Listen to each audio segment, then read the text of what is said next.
Episode ke-14, Rencana Mira. Yang mana suami Airin? Pertanyaan itu membuat semua yang mendengar saling bertatapan. Begitupun dengan Bu Marni dan Mira. Mereka salah tingkah. Mendengar pertanyaan yang tak pernah terpikirkan oleh mereka. Itu Tante, Danu lagi di luar negeri. 2-3 hari lagi baru sampai, jawab Andika berbohong. Kok istri meninggal dia tidak datang? Apa dia nggak tahu kalau istrinya sakit? Tanya wanita itu dengan ketus.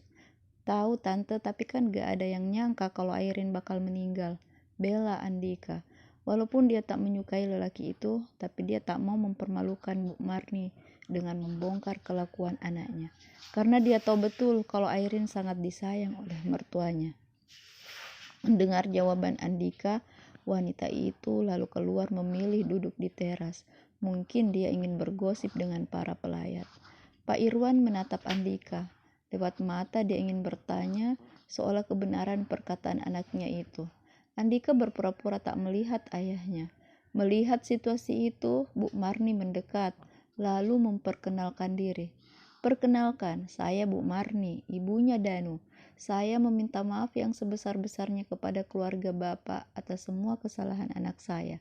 Saya juga meminta maaf atas segala kelalaian menjaga anak Bapak, sehingga dia tak bisa mengantar istrinya ke peristirahatannya yang terakhir. Selesai mengatakan itu, Bu Marni duduk dan mulai menangis sesegukan. Mira mendekati ibunya lalu memeluk untuk memberi kekuatan. Dia tahu wanitanya itu sama hancurnya dengan dirinya.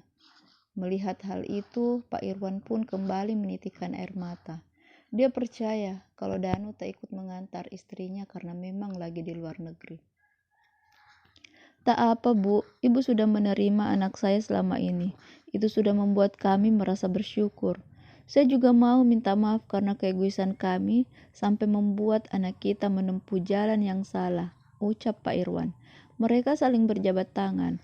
Karena hari sudah beranjak siang, maka segera dilakukan proses penguburan. Kuburan keluarga tak begitu jauh dari kediaman orang tua Airin. Mereka membawa jasad Airin hanya dengan berjalan kaki. Lantunan kalam ilahi mengiring kepergian Airin. Semua keluarga inti Airin ikut mengantar sampai ke liang lahat. Berkali-kali Mama Airin pingsan. Wanita yang kelihatan masih muda itu dipapa oleh Intan. Tak butuh waktu yang lama, dia dan Bu Marni bisa cepat akrab. Setelah prosesi pemakaman selesai, semua pelayat pulang ke rumah masing-masing. Begitupun dengan mereka sekeluarga. Bu Marni memutuskan untuk tinggal di rumah Airin sampai hari ke-7 kepergian menantunya. Orang tua Airin pun tak keberatan. Malah mereka senang bisa lebih mengenal mertua anak mereka walaupun sudah terlambat. Malam tahlilan mereka adakan. Semua tetangga dekat datang untuk membantu. Keluarga Airin memang keluarga terpandang. Saat sedang khusyuk mendengarkan tausiah, Bu Marni menangkap sosok wanita yang berjalan masuk ke dalam rumah. Wanita itu mendekati Mama Airin, memeluknya dan mereka sama-sama menangis. Begitupun saat wanita itu berjabat tangan dengan ayah Airin. Lelaki parubaya tersebut memeluk wanita itu. Walaupun sekuat tenaga menahan air mata, namun nyatanya dia akhirnya menangis. Mira yang melihat wanita itu segera bangkit dan menghambur ke pelukan wanita yang ternyata adalah sahabat Airin. Namanya Alika. Beberapa kali Alika datang ke rumah Airin, sehingga Mira dan Bu Marni kenal kepadanya. Melihat Bu Marni, wanita itu mendekat dan mencium taksim punggung tangan Ibu Danu, lalu duduk di sampingnya. Mereka kembali khusyuk mendengar tausiah. Setelah selesai tahlilan, Alika menyempatkan diri berbincang sebentar sebelum pamit pulang. Ling, nanti aku antar. Kebetulan aku mau keluar, tawar Andika kepada teman adiknya itu. Apa enggak ngerepotin, Bang? Tanyanya. Enggak lah, tunggu. Aku ambil kunci mobil dulu. Andika berlalu ke kamarnya, mengambil kunci dan mengantarkan Alika pulang. Intan yang melihat perhatian Andika kepada teman Airin merasa sedikit cemburu. Dia pamit segera ke kamar tamu untuk istirahat. Melihat hal itu, Mira paham apa yang terjadi. Dia menyusul Intan ke dalam kamar. Yang lagi cemburu, goda Mira. Mendengar suara Mira, Intan menoleh lalu berbalik kembali untuk duduk di tempat tidur.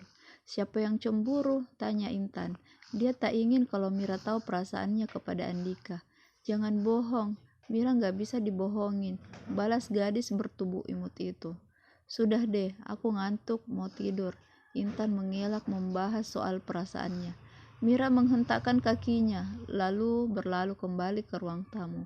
Dia sedang ingin bercanda, dia tak mau terus-menerus menangis. Matanya sudah bengkak, bakal bola pingpong. Jam sudah menunjukkan angka 1 saat Bu Marni dan Mira masuk ke dalam kamar Airin. Mama Airin meminta mereka tidur di situ. Bu Marni terpaku menatap semua foto menantunya.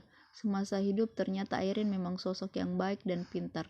Terlihat beberapa piala berjejer indah di dalam lemari. Mira membuka laci meja rias, berharap mendapat sesuatu yang bisa diaktifkan, jadikan kenangan, tapi tak ada. Setelah melihat-lihat, mereka memutuskan tidur. Keesokan harinya setelah sarapan, Mama dan Papa Airin pamit ke kantor. Tinggallah Bu Marni dan Mira di rumah itu. Andika dan Intan sudah sejak pagi pergi entah kemana. Mereka duduk menonton. Mira tiba-tiba berkata, "Jadi bagaimana dengan Kak Danu, Bu?" Bu Marni menghela napas. "Sebenarnya pengacara keluarga sudah mengurus kasus kakakmu," jawab Bu Marni. "Jadi ibu akan merestui Kak Danu dan wanita ular itu?" tanya Mira. Suaranya terdengar gusar. "Ya mau bagaimana lagi?" ucap Bu Marni pasrah. "Gak bisa dong Bu, aku gak sudi punya kakak ipar pelakor. Apa kata teman-temanku?" protes Mira. Bu Marni terdiam, dia mencerna perkataan putrinya itu, menimbang baik dan buruknya jika Danu menikah dengan Maya.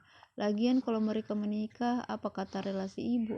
Jangan sampai itu bisa mempengaruhi bisnis keluarga kita. Belum lagi kalau wanita ular itu hanya suka harta Kak Danu. Mira semakin menghasut ibunya.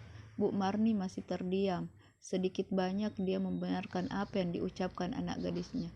Jangan berprasangka buruk dulu sama orang. Bu Marni mengingatkan Mira. "Bu, mana ada perempuan baik-baik yang akan menjadi selingkuhan lelaki beristri. Kalau dia nggak punya maksud terselubung," sela Mira. Dia berusaha meyakinkan ibunya kalau Maya itu tak boleh bersama Danu. Dia tak rela Airin digantikan oleh pelakor. "Tapi kalau kakakmu maunya sama dia, kita bisa apa?" tanya Bu Marni.